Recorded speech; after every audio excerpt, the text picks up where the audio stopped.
اور ہم نے اس آسمان اور زمین اور جو کچھ ان دونوں کے درمیان ہے کو بیہودہ خلق نہیں کیا۔ اگر ہم کھیل کا ارادہ کرتے تو ہم اسے اپنے پاس سے بنا لیتے۔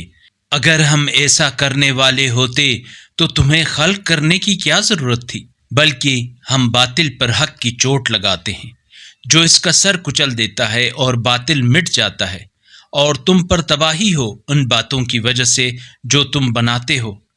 اور آسمانوں اور زمین میں موجود مخلوقات اسی کی ہیں، اور جو اس کے پاس ہے وہ اللہ کی عبادت سے نہ تو تکبر کرتے ہیں اور نہ ہی اکتاتے ہیں۔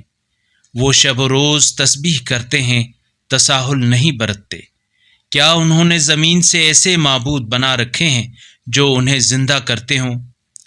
اگر آسمان و زمین میں اللہ کے سوا معبود ہوتے تو دونوں کے نظام درہم برہم ہو جاتے۔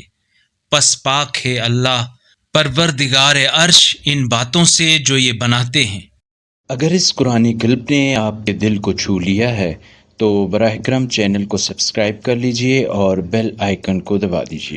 اللہ نور السماوات والارض، اللہ آسمانوں اور زمین کا نور ہے۔